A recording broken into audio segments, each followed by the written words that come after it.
Deixa eu ver aqui. Ricardo Carlos, adicionar. Estou aguardando você. Aí você tem que aceitar. E agora? Agora, apareceu a Pronto. Margarida.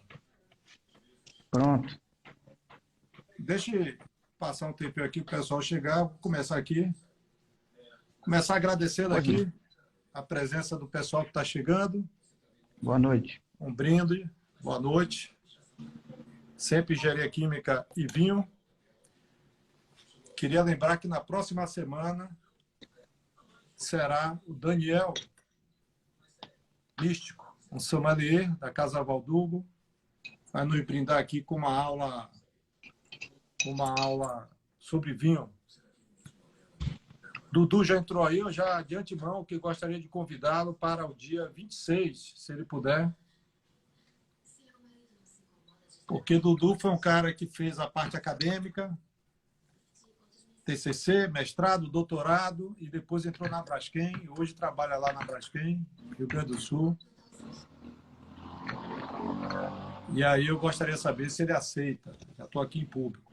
Bom, gostaria de agradecer ao Coletivo Paraíso Cênico pelas instruções técnicas. Gostaria de agradecer o Wine Out, distribuidora de vinhos aí do Rio de Janeiro. Boa noite, Cris. Gostaria de agradecer a Christian Brito, é o que faz a arte da chamada, que fica legal pra caramba. Essa por cá está muito bonita. Aí, Carlos Eduardo dizendo que ele é responsável agora pela logística da Regional Sul e fez mestrado e doutorado em termodinâmica, hein? Então, é bom os meninos saberem que a pessoa que faz mestrado e doutorado tem uma carreira aí pela frente. Então, Dudu, vamos fazer isso dia 23 de junho. 23 de junho. Se você topar, a gente já fecha isso aí. Então, hoje o professor Khalid, da Universidade Federal Sul da Bahia, vai bater um papo com a gente sobre a integração, na verdade, não é universidade ou engenharia, eu chamei de engenharia química, indústria e sociedade. O professor Khalid tem uma atuação fortíssima com vários grupos da sociedade, quilombolas, índios e tal, então ele vai falar dessa experiência. Desde a UFBA, ele trabalhou na UFBA há vários anos, que ele tinha interação, vários projetos com o polo petroquímico, enquanto quase ninguém tinha. Boa noite. E depois, Boa noite. Depois ele foi para a Universidade Federal Sul da Bahia, onde ele tem uma forte interação com essas comunidades, etc. Então, professor Khalid, se Vossa Senhoria quiser começar ou esperar mais 5 minutos, talvez, mas se quiser começar, fique à vontade. Então, Começar a sua história aí. Vamos começar. Inicialmente, agradeço o convite. Fernando Pessoa é um amigo de longa data, tá? E foi uma honra e uma alegria estar aqui com vocês. Participei já de outras duas, né, como ouvinte, e agora estou aqui conversando. Antes de começar, só uma pequena historinha. Algumas pessoas eu mandei para vários colegas, amigos, né? Aí, rapaz, eu não sabia que você entendia de vinho e tal, produção de vinho. Eu digo, calma, eu entendo de beber vinho. Mas não é sobre vinho, não. O nome da atividade é engenharia química e vinho. Mas cada semana tem um tema diferente, tá? Mas já estavam pensando que eu era ou enólogo, ou sommelier, ou produtor, nada disso. Eu sou apenas um bebedor de vinho. Por acaso, semana que vem um sommelier da Casa Valduco falar mais sobre vinho. Ótimo, ótimo. Então, quem entrou aí com uma expectativa de conhecer bastante sobre vinho, aguarde-se nos próximos capítulos. Mas sim, claro, pode perguntar, a gente pode dar nossas opiniões, apresentar nossas experiências aqui. Com certeza, com certeza. Bom, o tema é muito interessante. Eu trabalho com esse tema desde o tempo que era estudante, ainda no diretório acadêmico, e que a gente se questionava por que o diretório acadêmico de engenharia química da UFBA Por que que a engenharia química da UFMA, melhor dizendo, ela, apesar de ter um polo petroquímico muito próximo, havia pouquíssima interação, né? Na ocasião, só existia um projeto de cooperação que era justamente o capitaneado pelo professor Fernando Pessoa, tá? Mas não havia outros projetos, né? E aí a gente traçou várias conversas, vários diálogos, né? Fomos bem recebidos pela indústria, com certa desconfiança, né? Estudantes do diretório acadêmico, com aquelas pechas de só querer fazer revolução. E a gente mostrou, não, nós somos estudantes, queremos o melhor para a sociedade, mas também entendemos que passa pela melhoria do curso, né?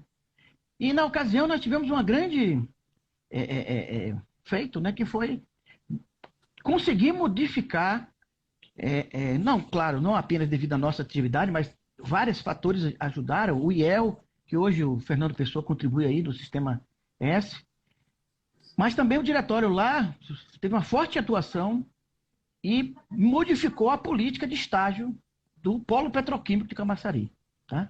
Então havia o uso de estudantes, como a gente fala, de mão de obra barata, e a gente mostrou que o estudante de engenharia química ele poderia ser muito melhor utilizado, ele aprenderia muito mais se de fato ele tivesse atividades relacionadas à engenharia química, à sua formação. E conseguimos, então, melhorar bastante essa política de estágio no polo, que já é uma das modalidades de integração entre a universidade e a sociedade, né? Posteriormente, o mestrado que eu fiz, doutorado que eu fiz também foi com temas da indústria, né? Um reator, um da DETEN e o outro da Copene, hoje Braskem, tá? E orientamos várias dissertações de mestrado, de tese de doutorados, sempre procurando interagir com a indústria, né? Entendemos que a gente tem que interagir com todos os segmentos da sociedade, né? A indústria é um deles. E vindo aqui para a Bahia, para o sul da Bahia, melhor dizendo, tive a oportunidade de interagir com outros grupos que eu sempre tive intenção, interesse, mas nunca tive a oportunidade, né? Foi o que Fernando Pessoa falou aí, a gente interagir com assentados agrícolas, com povos quilombolas, povos indígenas, né? Então nós estamos fazendo um trabalho de extensão e trabalho de pesquisa com essas populações.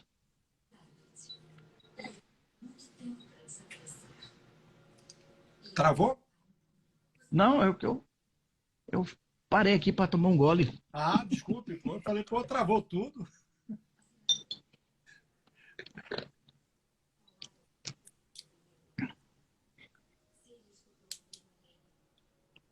Continue, pô. Ah, para continuar? Claro, Bom, meta broca. tá. Essa questão da interação entre empresa e universidade, ela, no Brasil, ela ainda precisa de muita discussão, de avançar bastante, tá? Apesar de nós termos avançado significativamente desde a época dos anos 1980, que é a história que eu começo na engenharia, em 1980, até hoje houve uma grande melhoria nessa integração, mas ainda está muito aquém do razoável, muito aquém dos exemplos de interação que países da Europa, os Estados Unidos, ou Japão, ou China, Coreia do Sul têm, né? Então, há muito a ser trilhado aí. Existe muita coisa a ser melhorada, tanto do lado da indústria, quanto do lado da universidade, né? Ainda há uma incompreensão mútua dentro de certa medida, né? Claro que isso melhorou bastante. Existe já um arcabouço jurídico que, inclusive, suporta, tá? A lei da inovação suporta muita coisa, tá? Essa lei recentemente aprovada. Mas ainda acreditamos que, por parte da universidade, ela ainda não se inteirou completamente dessa necessidade de interagir com a sociedade no sentido mais de dar respostas, né, a que ela demanda, né? Claro, a universidade também tem que propor coisas novas, também tem que fazer suas pesquisas básicas, também tem que seguir as ideias dos seus pesquisadores, docentes, tá? Mas ela também tem que observar o que acontece na sociedade e trazer essas demandas para dentro da universidade, né? Então, é um casamento, né? A universidade e os setores comercial, industrial, serviços, tem que ter um casamento. Ou seja, cada um tem que entender o lado do outro, tem que procurar auxiliar o lado do outro, mas também tem que guardar a sua identidade, né? A universidade não é uma empresa de consultoria, que muitas pessoas do lado da indústria, do lado do comércio, dos serviços, acham que a universidade tem que atender à demanda urgente do lado deles. Mas também ela não é uma entidade isolada, né? Ela não pode subir num pedestal e achar que consegue ordenar e coordenar tudo, né? E orientar tudo, né? Ela tem que interagir nesse sentido de ouvir e ser ouvida, né? Eu vou intercalar com algumas perguntas para você não falar nesse pique todo e cansar, certo? Primeiro questionamento, o pessoal pode fazer pergunta, mas eu vou começar a fazer. Eu tenho duas, uma provocação e uma pergunta, né? Eu lembro que quando você estava na UFBA com o TecLin, vocês tiveram muito sucesso com um grande projeto naquela época, Copene Água, Copene Energia, depois Braskem. Vocês fizeram um grande projeto enquanto outras universidades, naquele tempo, não tinham, certo? É claro que hoje, devido à participação especial, toda universidade tem um projeto com a Petrobras. Mas como é que vocês conseguiram convencer, né, a Braskem a fazer um projeto tão grande como aquele, né, que demorou cerca de 8 anos, 7 anos, que eu me lembro? Foram vários projetos, né? Teve o primeiro, o segundo, e intercalado outros pequenos projetos também, mas teve 2 grandes projetos. Bom, eu acho que boa parte disso começou justamente quando a universidade fez um mestrado em engenharia química e muitos dos engenheiros do polo petroquímico vieram até a universidade e fizeram mestrado conosco, né?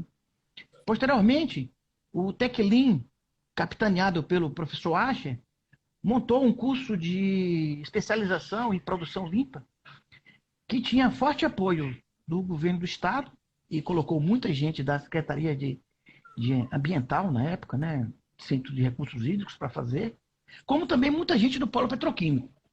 Então, a gente teve sempre atuação, seja em curso de especialização, seja em curso de extensão, seja em cursos de mestrado, tá? E isso foi, digamos assim, quebrando as arestas, né? E fomos nos tornando conhecidos, né? No sentido de que é muito difícil você interagir apenas do ponto de vista profissional. Quer dizer, a interação, pelo menos na minha experiência, não funciona do tipo, eu olho lá o portfólio da empresa, eu olho o portfólio da universidade, vejo que tem sinergias e começo. Não. Tem que haver, pelo menos no primeiro momento, algum contato mais pessoal, onde se estabelece essa confiança. Tá? Então, isso foi feito através justamente desses espaços, né? Esses espaços de ensino-aprendizagem. E aí a gente foi costurando e fazendo pequenos projetos, né? Até que culminou justamente com o que ele falou com a Penhágua, que depois se transformou em Braskem Água, quando o grupo Braskem adquiriu a Copene. Mas também houve o forte apoio do governo federal através da FINEP. Tá? É aquele modelo tripartite, né? Boa parte do recurso veio da empresa, grosso modo 50% dos recursos vieram da empresa, mas 50% veio da FINEP, né? A título de apoio a investimento em pesquisa e desenvolvimento. Né? Esses 50% oriundo da FINEP não havia necessidade de reembolso. Mas não é a fundo perdido, né? Fundo perdido é uma palavra muito feia, no meu sentido. Era sem necessidade de reembolso, porque entendia-se que, e eu concordo com isso, que havia uma geração de tecnologia, uma geração de conhecimento, e isso tinha que ser disponibilizado à sociedade, como de fato foi através de artigos, dissertações de mestrado, tese de doutorado, que utilizou do espaço da empresa para fazer o seu desenvolvimento. Então a empresa ganhava de um lado, a universidade também usava bastante os estudantes, graduação, pós-graduação. Né? Havia recursos que vinham da universidade, da empresa, que bancava as bolsas, que bancava a melhoria de infraestrutura, né? E também por parte do governo. Grosso modo, 50% era da FINEP, né? E 50% da empresa, notadamente muitas coisas apoiadas pela Agência Nacional de Água, né? Então, resumindo a história, essa história inicial desses cursos, nesses espaços de ensino e aprendizagem, permitiu o contato entre os pesquisadores, professores e os engenheiras do polo. Posteriormente, isso foi desenvolvendo pequenos projetos, até que culminou nesses projetos de grande porte que o Fernando Pessoa falou aí. Um questionamento, isso aí é evidente, né, em toda a universidade, principalmente com esse dinheiro da participação especial, eu estou vendo que ocorre uma inversão de valores, né? Inversão de valores para que a universidade foi feita, tá? Então, tem vários professores, um grande número, eu conheço, que eu já participei até de banca desses professores, eu acabei reprovando e passar de uma para outra, porque ele nem ministrava aula para graduação, nem para pós-graduação, só queria estar envolvido com o projeto. Por quê? Porque na universidade, além de você ganhar o seu salário, você ganha um percentual em cima de cada projeto. É claro que é estipulado um valor lá, mas você acaba dobrando o seu salário se você quiser. Eu conheço um professor que ganha 4 vezes mais o salário lá na UFRJ. Entendeu? Você não acha que tem muito disso, não? Ou seja, o pessoal se aproveita da universidade, note, cujo objetivo da universidade é claro que tem a tríade, né, que eles falam, né, extensão, pesquisa e a parte de educação, mas ninguém quer dar aula. Eu conheço vários professores que fazem tudo para não dar aula, é forçado, e a aula sai uma porcaria, né? Ou seja, o cara não está ligando para o aluno, ele está simplesmente querendo ganhar dinheiro em projeto. Comente isso aí que eu falei. Olha, como em toda instituição, tem as laranjas podres, né? Eu não acho que isso seja a regra, embora exista. Não estou dizendo que não exista, tá? Mas, pelo menos no nosso grupo lá, no Teclina, no departamento, a gente tinha um equilíbrio entre as coisas, né? E a gente sempre conseguia dar atenção à graduação, dar atenção à pós-graduação e dar atenção aos projetos, tá? Na verdade, havia uma sinergia muito grande dessas ações, tá? A gente trazia problemas industriais para a sala de aula, notadamente nos programas de mestrado e doutorado, tá? Muitos estudantes estagiavam nas empresas e outros faziam estágio nos projetos, tá? Agora, havia também um cuidado institucional para evitar esse tipo de distorção. Por exemplo, no nosso departamento, lá do departamento de Química, havia uma regra clara.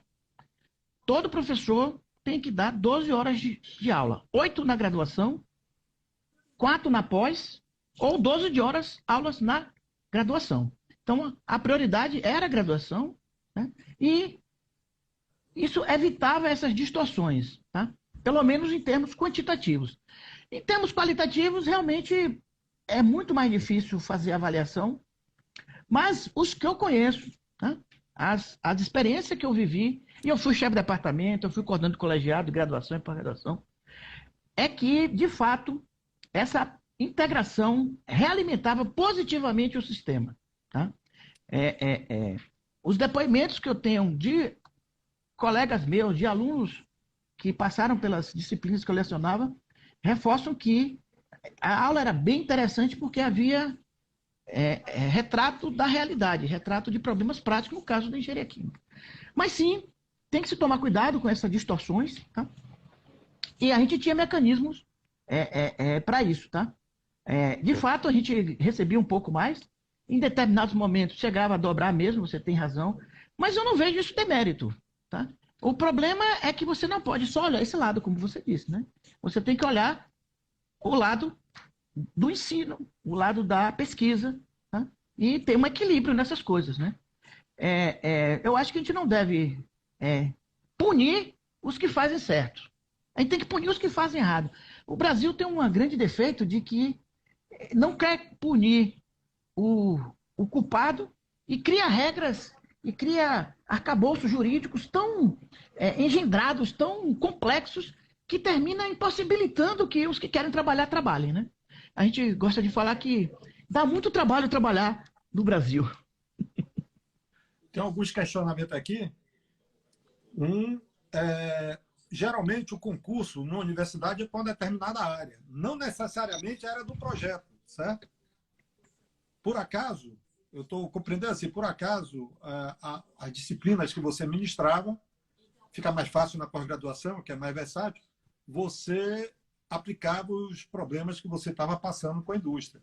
Mas a maioria dos professores, como eu conheço, não tem nada a ver com que ele passou no concurso, né, que seria a obrigação dele ministrar aquela aula, ou ele também, como eu vi também, o professor não quer ter o trabalho de adequar o problema da indústria, né, para a sala de aula, que você sabe que isso dá trabalho, né? Então, o que eu vi foi isso. Então, a pergunta é essa. Mas o concurso não é para uma área? Como é que o professor faz isso aí, entendeu?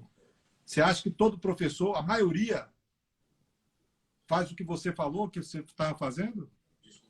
Olha, bom, os departamentos que eu conheço especificavam a área do concurso a partir da necessidade, primeiro, dos cursos de graduação, e segundo, do curso de pós-graduação. Então, a prioridade era o curso de graduação. Então, por exemplo, um professor da área de fenômeno transporte aposentou ou saiu da universidade. Tinha uma vaga de fenômeno transporte, era ali.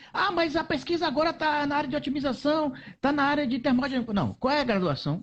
O gargalo é a graduação.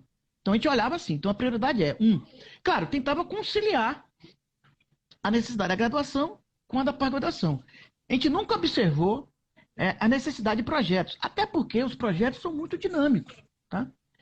Hoje é um projeto na área de termodinâmica, amanhã é na área de controle, depois de otimização, depois questão ambiental, depois questão de recursos humanos, depois... Enfim, o projeto tem um ciclo de vida muito curto.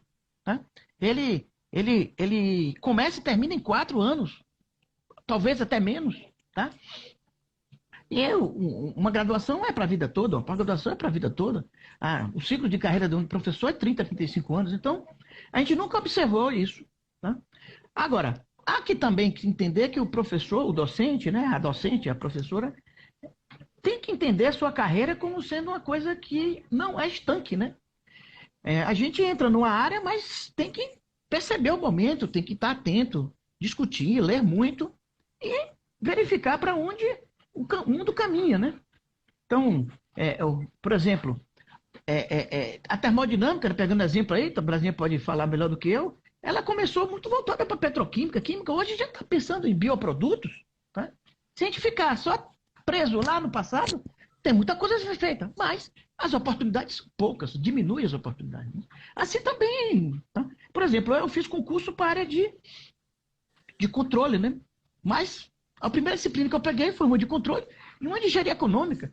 Tive que reestudar engenharia econômica e foi muito interessante.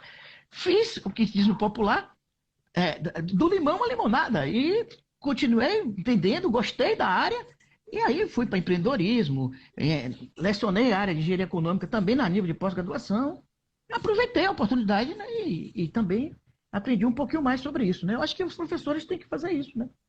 Tem que ser mais maleáveis, mais flexíveis, né? Tem aqui até o Léo que perguntou. Ele disse que participou dos projetos na Teclin e ele gostou pra caramba. Então ele faz um questionamento, né? Por que a universidade foca pouco no empreendedorismo? Isso também é uma pergunta que me faço muito. E, Léo, eu diria o seguinte, Léo. Nós, professores, não somos acostumados a pensar, não somos treinados, no sentido de treinamento mesmo, de ver a questão do empreendedorismo do ponto de vista econômico ou do ponto de vista social. Tá? Toda a nossa formação acadêmica, e tanto na graduação, pós-graduação, é sempre um empreendedorismo tipo acadêmico, né? Você participar de mestrado, doutorado, participar de congressos, publicar artigos, fazer pesquisas. Então, há um empreendedorismo aí, mas digamos acadêmico. Eu entendo que sua pergunta vai num sentido mais outro, né? Empreendedorismo econômico, empreendedorismo social. Então, existe uma grande deficiência na formação nossa, enquanto docentes, e, consequentemente, a gente não consegue passar isso adiante. Tá? É muito difícil um estudante acreditar numa mensagem em que você não tem experiência, que você não vivencia isso, né? Então, isso é um dilema que eu realmente não sei como resolver isso, tá? Precisaríamos reorganizar a cabeça do docente. E não sei, não vejo isso acontecer. Agora, há que se vê que, por outro lado, a universidade ela permite os espaços de empreendedorismo, né? Por exemplo, tem as empresas juniores, né? Que é um excelente espaço para você fazer isso, né? Tem os próprios diretórios acadêmicos também, há uma espécie de empreendedorismo social, né?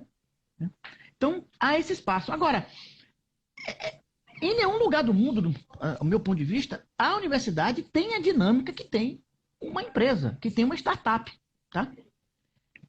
Pode ver que os grandes empresários, os grandes empreendedores entram na universidade e percebem que a universidade não atende à velocidade que ele quer e sai fora, né? Até nos Estados Unidos, né? Bill Gates, Steve Jobs começaram na universidade e perceberam que ela não respondia com a velocidade que eles necessitavam e saíram fora e montaram seus empreendedores. Então, a universidade também não é um local dos mais apropriados em todo lugar do mundo, eu entendo isso, para formar empreendedores econômicos, empreendedores sociais, tá? Ela dá suporte teórico, suporte conceitual, para que, ao lado de outras iniciativas, como eu falei, empresas juniores, hoje tem os espaços de inovação, né? Tem as incubadoras de empresa, né? Ela pode auxiliar, mas ela já acho que jamais será a protagonista dessa história, né? Um empreendedor, ele tem que utilizar desses espaços sociais, né? Empresas juniores, as próprias pesquisas da universidade, as incubadoras de empresas, as aceleradoras de empresas e conseguir construir a sua solução, construir a sua startup, a sua empresa. Aí. Só para emendar, ele pergunta o seguinte, o Maurício Santos. Dentro da universidade existem incentivos para fazer o empreendedorismo? Acho que já respondeu. Existe sim, agora existe professores muito focados e tem professores que, inclusive, a universidade tem um espaço chamado Professores 20 Horas, tá? Que uma das funções é justamente essa, facilitar a ponte entre a sociedade e a empresa. Eu conheço vários professores 20 horas que fazem isso, mas também conheço vários professores que entram com 20 horas com uma ponte, um trampolim para virar professor DE. Então, há uma distorção aí. Inclusive, aí, legalmente, tem que mudar a regra do concurso para professor 20 horas. Se a gente quer um professor 20 horas, para que ele seja a ponte entre o empreendedorismo social e econômico e a universidade, não pode usar as mesmas regras que é para fazer o concurso de 40 horas ODE, em que vem artigo publicado. Tem que ver outros requisitos, outros critérios, né? Para você justamente valorizar isso.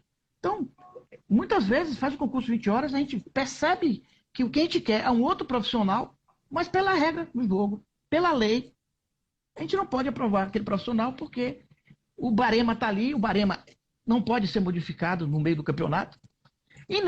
E hoje os baremas, como eu disse, são votados para trazer acadêmicos para dentro da universidade.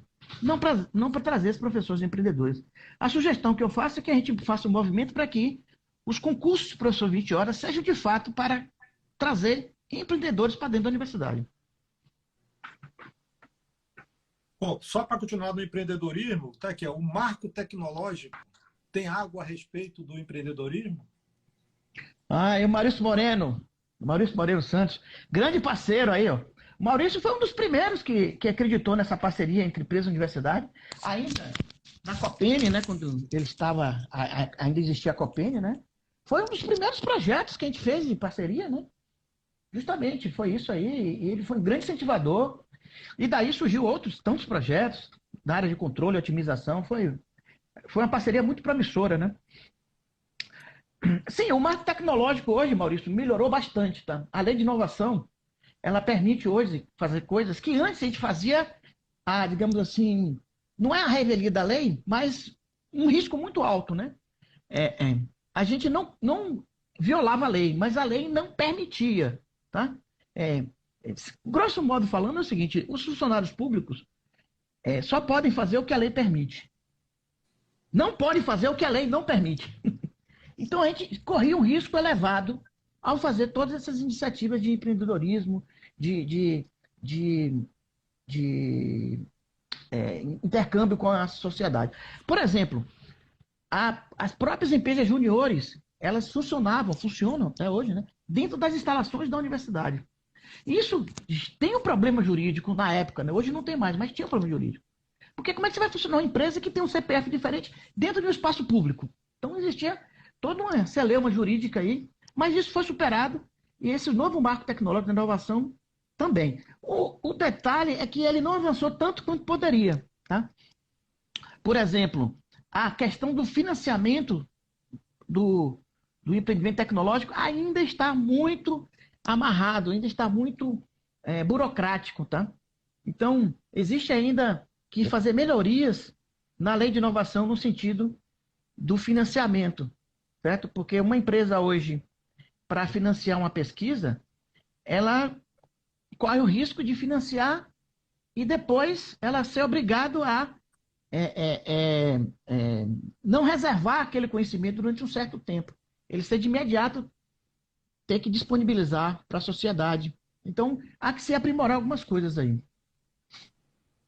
Bom, ainda empreendedorismo, o que você acha... Não, está aqui um antes. Você acha que os centros tecnológicos como o Cimatec saem com empreendedorismo na frente das universidades públicas?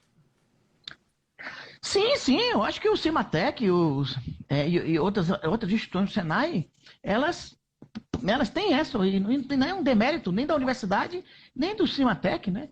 Elas são geridas pelos empresários, elas têm uma forte integração com a indústria, né? Tem uma forte integração com os setores econômicos, e não há nenhum problema com isso, eles têm o espaço deles, tá? Assim como a universidade também, tá? Eu diria que tem que haver mais integração entre esse sistema S e a universidade, né? E aí, nesse sentido, a universidade pública, a privada também, mas notadamente a pública, a privada nem tanto, porque não investe tanto em pesquisa, seria o espaço da universidade pública se voltar mais à ciência básica, né? A pesquisa mais básica, e a pesquisa aplicada está mais com o Cimatec, porque é a vocação deles, né? Eles têm reuniões diárias com empresários, os empresários solicitam serviços, e tudo isso vai criando um clima, um ambiente bastante propício ao desenvolvimento tecnológico. As pessoas têm um pouco digamos assim, de receio de falar que a universidade ela não faz muita tecnologia. Nenhuma universidade no mundo faz muita tecnologia. O que as universidades boas fazem é ciência. Tá? Claro, nós da área de engenharia, nós fazemos um intercâmbio. Ficamos no meio de campo entre a ciência e a tecnologia. Mas mesmo nós na engenharia não conseguimos desenvolver um produto tecnológico a ser entregue à sociedade. Tá? Nós desenvolvemos alguns projetos, alguns protótipos, e que diz, olha, é viável, é possível, vale a pena. Mas encapsular isso na forma de uma tecnologia, na forma de um produto, a gente não tem vocação. Tá? Tem que admitir isso. Existem N aspectos, inclusive de marketing, tá? Que a universidade não é a praia dela, não é o interesse dela, não é o interesse dos docentes, dos pesquisadores. Tá? Então a gente pode consultar, pode ajudar, mas aí eu acho que o papel que o Senai Cimatec e outros do gênero devem fazer, e fazem acredito, com melhor propriedade. Aí você já vou emendar a pergunta, tem duas perguntas antes, mas tudo bem. Aí é o IMPEC que está perguntando, impec.curso, né? www.impec.com.br. Vá lá e se inscrevam. O que você acha das empresas, após esse cenário de restrição econômica, estão querendo das universidades projetos mais curtos e de resposta imediata com TRL e CRL mais elevado? É exatamente o que está falando. A demanda hoje das empresas é o seguinte, ó, eu te dou dinheiro para você desenvolver pesquisa entre aspas, e tecnologia. Eu quero a resposta de 6 meses a 12 meses com um produto que eu possa ganhar dinheiro. Como é que você acha que vai ser? Porque essa é a mudança desse ano, né? Com essa pandemia, veio essa forma de encarar. A Petrobras está fazendo isso, o Shell está fazendo isso, quase todas as empresas agora estão voltadas para esse tipo de eu quero TRL alto, CRL alto, ou seja, eu quero alguma coisa para botar no mercado. Como é que vai ficar as universidades com os projetos? Não, isso na verdade sempre foi assim, né? As universidades sempre tiveram que lidar com isso e vai ser assim a vida toda mesmo, né? A gente tem que entender, a dinâmica da empresa é uma dinâmica muito rápida, né? O tempo de residência de um produto numa empresa é na ordem de minutos, né? Uma molécula entra na petroquímica e daqui a 1 minuto, 2 minutos, ela está sendo vendida, né? Ou um pouco mais, 15 minutos, meia hora que seja. Tá? O tempo de residência é muito curto. Né? Na universidade, o tempo de residência do nosso principal produto, do meu ponto de vista, que são as pessoas formadas, é 4, 5 anos na graduação, 2 anos no mestrado, 4 anos no doutorado. São dinâmicas muito diferentes. Tá? Você tentar casar isso de forma que isso um não respeite o espaço do outro, um não respeite o tempo de resposta do outro, não vai dar certo. Tá? Bom, eu entendo que as empresas, nesse momento que está passando por dificuldades, fluxo de caixa, etc., vão querer diminuir as pesquisas em termos de tempo para ter resposta a curto prazo. Ok, compreensível. Mas essas empresas vão ter que ter uma estratégia de médio e longo prazo para que elas, com o tempo, vão aprimorando e vão estendendo esses prazos, porque senão elas não vão inovar. Elas vão ficar fazendo pequenos avanços incrementais, o que a gente chama de inovações incrementais. E isso não vai permitir ela sobreviver. Tá? As empresas têm que entender que a questão de pesquisa e desenvolvimento, né, que hoje tem o nome pesquisa, desenvolvimento e inovação, não é uma questão de ter maior lucro ou menor lucro, é uma questão de sobrevivência. Tá? A globalização veio para ficar. O avanço tecnológico veio para ficar. Os concorrentes estão no mundo todo concorrendo aqui em casa. Então, as indústrias, notadamente, o setor industrial que bota um produto aqui, mas pode botar na China e vice-versa, tem que inovar continuamente para poder sobreviver. Bom, ou seja, ela tem que ter coisas novas no mercado que satisfaçam uma necessidade da população, da sociedade. Por outro lado, essas inovações não vão surgir apenas de ideias brilhantes. Claro que existem, tá? Mas você pode observar que boa parte das inovações atuais vieram dos estudos científicos básicos, vieram da ciência básica. Tá? Há 200 anos atrás, há 100 anos atrás, eram alguns gênios, né? Edison, por exemplo, que tinha uma ideia brilhante e fazia e acontecia. Hoje, é cada vez mais frequente o resultado de inovação que vem da pesquisa básica, da ciência básica. Portanto, de um processo longo e firme de desenvolvimento, de pesquisas. E aí que a universidade pode ajudar, além dos institutos de pesquisa. Tá? Então, aqui coordenar todos esses esforços. Né? A sociedade é como um corpo humano, é um organismo vivo, que o coração tem sua função, o rim tem sua função, o fígado tem sua função, inclusive está trabalhando bastante hoje, né? Mas assim também é a universidade. A universidade pode prestar uma consultoria e resolver um problema em 1 mês, 2 meses? Pode, deve. Mas não é isso a função principal dela. Né? A empresa pode fazer pesquisa básica? Pode. Tem muitas empresas no mundo afora que fazem pesquisa básica. E publicam, inclusive, em ciência básica. Mas ela está mais voltada para inovação. Né? Então, fazer esse casamento, cada um respeitando um ao outro e ouvindo a demanda um do outro, eu acho que todo mundo está ganhando na sociedade. Mais uma pergunta do IMPEC, foi uma pergunta logo no início, mas eu fui emendando assim em cima do mesmo assunto.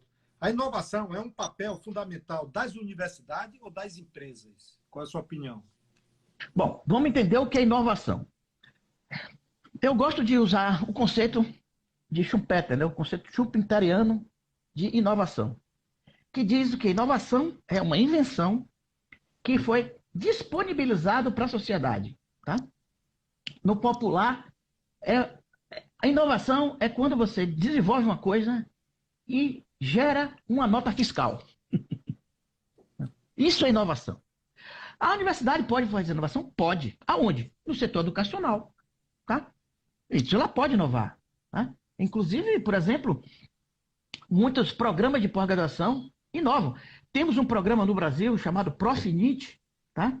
Que é um programa de mestrado profissional na área de prospecção tecnológica, na área de inovação, na área de transferência de tecnologia, que é uma rede de mais de 30 universidades brasileiras, né? Que se juntaram a outras tantas universidades, tá? E estão promovendo mestrados, né, nessas 30 e tantas chamados pontos focais, que está discutindo essa questão da transferência de tecnologia, da prospecção tecnológica, da inovação. Então, aí foi um programa bastante inovador, acadêmico, que a universidade promoveu. A maioria das pessoas, quando pensa em inovação de produto ou de serviços. Aí eu acho que a universidade não foi pensada para isso. Em todo o mundo, tá? Não é nós, brasileiros, que não sabemos fazer. A universidade não tem essa vocação de pegar uma ideia, desenvolvê-la, encapsular na forma de um produto e vender. Tá? Não, ela para em algum momento dessa fase aí. Ela para quando ela diz, a ideia é viável, tecnicamente é viável, economicamente é viável, ambientalmente é viável. Daí para frente, isso passa para a sociedade, para alguma empresa, para alguma startup, tá? Que desenvolve mais um pouco. Tá? Pode entrar, por exemplo, o Sistema S aí, o Senatec, Senai, etc. E sair dessa pesquisa embrionária para ir uma pesquisa aplicada mais. Mas ainda o Senai não tem competência para botar no mercado. Ela não vende copo de plástico com característica, por exemplo, de cristal. Ela pode até ajudar bastante a empresa. Mas quem vai colocar no mercado é a empresa. Ela que conhece o mercado, ela que conhece os fornecedores, ela que conhece os clientes, ela que tem capital de giro para suportar a produção. E tem todas questões de pós-venda, de marketing, que nem o Cimatec tem, nem a universidade tem. Então, é cada qual no seu cada qual, né? Como fala o grande sambista baiano que faleceu, morreu recentemente, cada macaco no seu galho.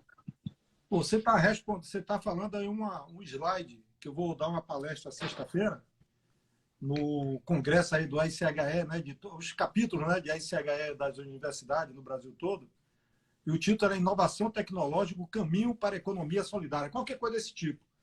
Eu estava preparando hoje exatamente falando isso, né? Quer dizer, botei lá um stop para discutir. Inovação é um processo que vai desde a ideia, mas o que mata a inovação é o mercado. Se não tiver mercado, não tem inovação. Não. Então eu falo exatamente isso, que vai desde a universidade, exatamente o que você falou. Ainda bem que eu não estou falando besteira, né? Outra coisa é o seguinte, o pessoal pergunta, e o Embrapi, o que você acha? O Embrapi é uma excelente iniciativa do Estado brasileiro, que justamente procura juntar esses elos, né? É mais uma iniciativa que procura juntar esses elos. Acho muito bom. Eu gostaria de participar, infelizmente, ou felizmente, né? Eu fiz a opção de sair da UFPA e vim aqui para a Universidade Federal do Sul da Bahia, que é uma região ainda com pouca indústria, é uma região mais agrícola, e, portanto, essas oportunidades são menores, né? Mas eu acho um excelente meio, caminho de aproximar ainda mais o que pode desenvolver ciência e tecnologia com os que podem transformar isso em produtos, em serviços para a sociedade, gerando emprego, renda e melhorando a qualidade de vida da população. Né?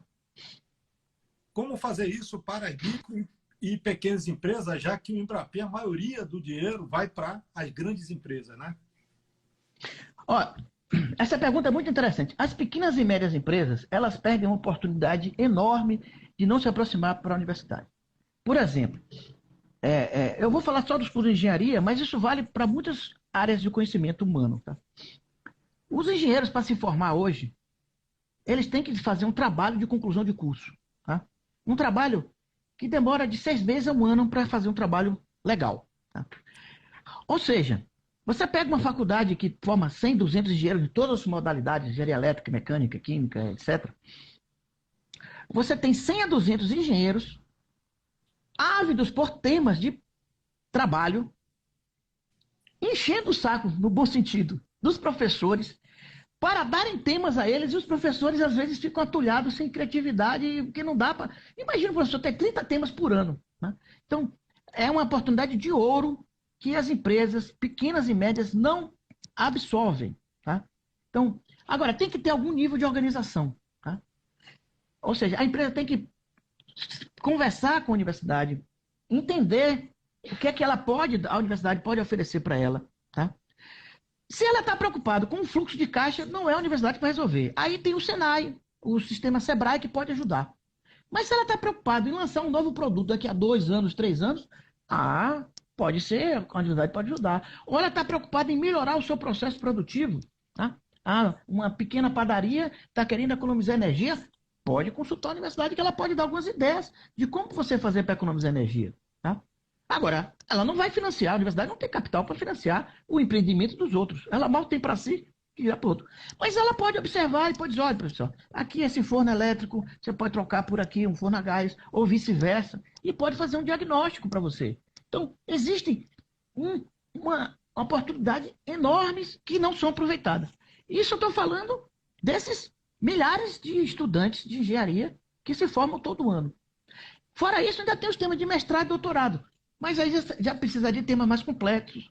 Então, o que eu oriento é as empresas que ainda não têm essa integração com a universidade, procurem alguém. Né? Você tem alguém que trabalhou, que estagiou, né, que veio da universidade, diz, olha, vamos conversar, vamos ver o que a gente pode fazer. E no diálogo vocês vão ver que vai ter oportunidades. Seja na área de administração, na engenharia, na sociologia, na enfermagem, enfim, toda a área do conhecimento pode ter um retorno. Mas cuidado, não vai ser o retorno para amanhã. Tá?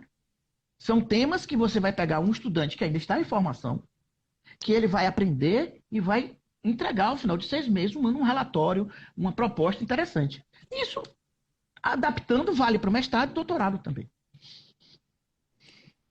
O pessoal afirma, você pode comentar, o professor precisa ser horizontal, ter o conhecimento horizontal nesses novos tempos? Sim, ele tem que ter uma amplitude de conhecimentos, mas também tem que ser profundo em alguns, né? E aí se o tema requer alguém especialista em transferência de calor, você chama alguém para trabalhar junto com você. Alguém que quer ter especialista em otimização, você chama alguém. Por exemplo, a gente fez um trabalho muito bom com o Fernando Pessoa, com os colegas dele, Mac, etc. A gente chamava, a gente montava a equipe, cada um com sua especialidade. Mas todos nós temos que conhecer um pouco do trabalho do outro, para poder haver o diálogo. Todos nós temos que conhecer de relacionamento humano para poder o trato ser possível. Tá? Todos nós temos que ter, ainda mais engenheiro, tem que ter ideia da avaliação econômica, né? Engenharia sem perspectiva econômica não é engenharia. Aí é química, é física, é biologia, é matemática, que ótimo, funciona, precisamos, mas engenharia você tem que ter sempre a questão econômica presente. Né? E hoje em dia, claro, também a questão ambiental. Então, há que ter a horizontalidade, mas também você tem que ter uma profundidade para você poder dar uma contribuição específica e você forma equipe, cada um com sua especialidade e a coisa flui e funciona. Os exemplos que eu conheço que funcionaram bem de integração é isso.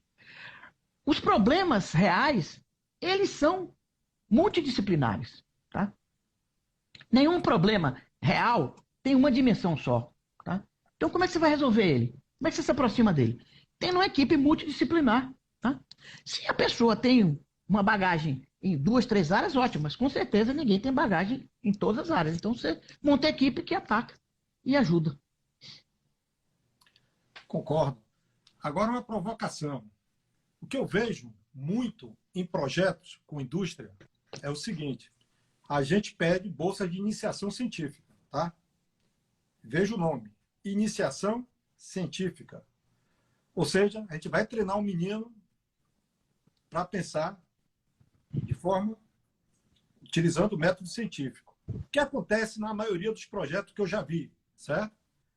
Eu monto o meu equipamento, vou tirar dados experimentais, chego para o menino, é assim que trabalha nesse equipamento. Gere aí durante 6 meses vários dados. O menino gera os dados, pega esses dados, o professor trabalha, o aluno de doutorado trabalha, escreve um artigo, o nome do menino entra. Ou seja, você não está formando esse menino acaba indo para o mestrado, como eu tenho vários exemplos, continua no projeto, vai no doutorado e faz concurso na universidade. Você sabe que concurso na universidade, o que pesa são esses artigos, que ele não sabe o que tem, porque eu fui participar de uma banca de doutorado. e tinha lá vários artigos. Eu falei, para que você fez isso aqui? Eu só fiz a cromatografia. Eu digo, como é que você bota um artigo representando sua tese de doutorado e você só sabe usar o cromatógrafo, não sabe nada do que está acontecendo no trabalho? E aquilo era o trabalho, um capítulo da tese de doutorado. Você está entendendo? Eu pedi para tirar. Eu falei, ó, você não fez isso.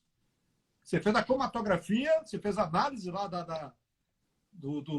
amostras, mas você não sabe nada desse assunto. Como é que você diz que é a sua tese? Então, isso está acontecendo muito, entendeu?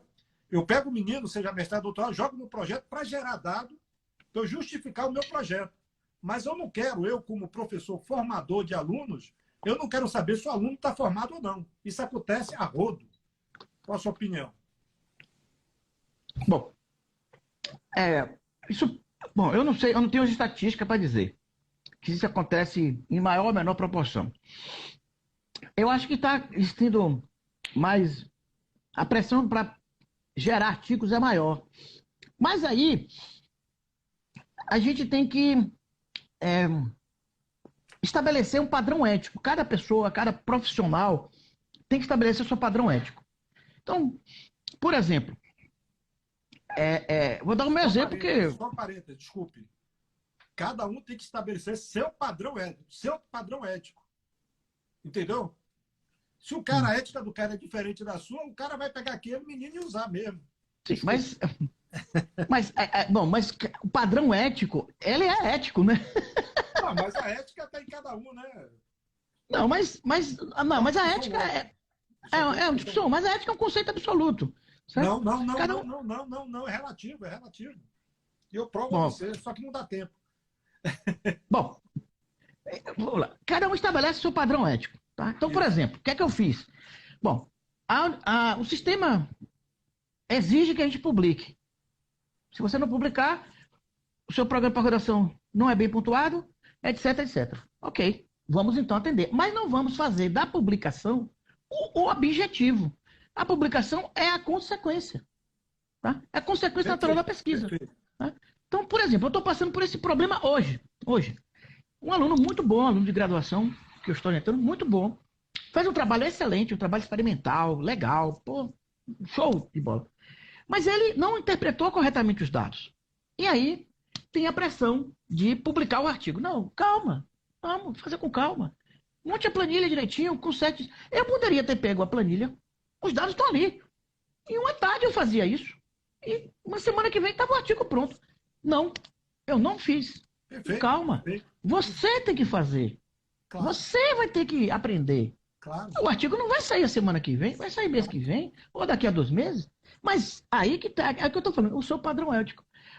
Ah, mas então vai deixar ele aprender tudo sozinho? Não, você vai ter que pegar no equilíbrio. Tá? E também ele tem uma meta a cumprir. Travou. E vai começar uma nova bolsa, ele tem que concluir aquilo. Então você tem que entender até que ponto você pode, no popular, esticar a corda. E aí, tentar momento, ok, tudo bem, vamos parar aqui e vamos fazer. Então, a premência por publicar é forte. A exigência por publicar é forte. Mas, é o que eu digo, eu estabeleci o padrão. Qual é a exigência? É 2 artigos para doutorado? Ok, vamos trabalhar para fazer 2 bons artigos. Aí tem gente que pega esses 2 bons artigos e fatia em 4. Eu digo, não, vamos publicar 2 bons artigos. E futuramente, se for o caso, a gente publica um 3º, um 4º. E aí, você constrói uma vida. Eu estou falando de uma coisa pior ainda. É você pegar o menino, usar para demandar resultado por projeto de qualquer empresa, e a gente que faz um relatório e um artigo, o nome dele entra. Mas o menino não sabe nem o que aconteceu, ele só mediu o dado. Isso acontece muito, entendeu? É pior do que isso. Não, mas aí volta a discussão, né? Não estou nem falando do artigo, eu estou falando do projeto. Eu tenho que entregar dado à Petrobras, aí eu mando o menino, gere dado, o menino passa 6 meses, ganhou bolsa, aí eu escrevo o artigo tal, e o menino não sabe nem o que é, como essa tese de doutorado que eu falei, entendeu? Mas aí o que está acontecendo é que está se usando, voltando à questão da mão de obra barata, né? Não é o caso. Ele está passando por um processo de aprendizagem, né? Mas fazendo por iniciação. Nada. Não está aprendendo nada, tem que aprender. Se fosse bolsa de estagiário, tudo bem. Vamos lá, estagiário, teu nome estagiário. Mas o cara tem que ser iniciado cientificamente. Eu conheço vários professores que já tem doutorado, mas se você for pegar, é um aluno de iniciação científica ainda. Não sabe para onde vai, o que é que eu faço, qual é a pesquisa que eu vou, entendeu? Há distorções, né? Mas tem as distorções, mas temos que batalhar para que isso não seja a regra, né? Eu acho que não é a regra. Existem Rapaz, situações. eu Tá? acho que é. Eu acho que Bom, sim. Vou botar 50%, 50% para aliviar a sua. Aliviar o seu. olha, a experiência que eu tenho dessa área é na Universidade Federal da Bahia e na Universidade Federal do Sul da Bahia. Pouquíssimas situações eu vi desse tipo. Muito poucas, tá? A maioria do que eu vi não seguia esse padrão, tá? Inclusive, os grupos que eu participava, a regra era clara. A prioridade é a graduação. Não, sim. Se tiver que faltar a pesquisa para sua aula, falte a pesquisa. Se tiver que deixar de ir numa reunião com a empresa ou porque você tem uma prova, falte. A prioridade é a sua graduação. Isso deixei claro para todos os alunos. E lá na UFBA e aqui na UFSB, essas distorções, claro que existem, mas não é a maioria, absolutamente. Realmente Mas são você sabe pouquíssimos casos. que. É porque eu estou controlando o tempo aqui, faltam 2 minutos. Mas você sabe que quando você vira professor, passa daqueles 3 anos, você não tem chefe, né? Você tem um síndico mandando. Tem que ter alguém tomando conta e controlando isso. Mas é muito difícil controlar. Entendeu? Então, Olha, eu vejo. O cara não vai marcar reunião na hora da aula de graduação. Mas já vi professor da UFRJ chegar e falar assim: ó, amanhã não vai ter aula, não, porque eu vou comprar o ingresso para o jogo do Flamengo. Aí os alunos vêm falar comigo. Você está rindo? não, Professor, existe também, não, é, também tem essas situações, né? Já teve essas situações também, né? Mas a gente soube trabalhar, tá? E soube eliminar essas pessoas, né? Que não trabalhavam, não faziam. Né? não, esse trabalho vai para o projeto, tem muito dinheiro envolvido, entendeu? Mas graduação, sentou na sala, começou a ler o livro, vai embora para casa. Eu conheço vários, não é um não, estou dizendo vários. Isso daí. Existe. Bom, existe, né? Eu sei que existe, eu conheço alguns que só fazem isso. Tá? Mas não acho que é a maioria, pelo menos nos ambientes que eu convivo, né? A maioria não é. Porque você está dando sorte e convive no ambiente de engenharia. Vá para os outros ambientes, que é pior ainda.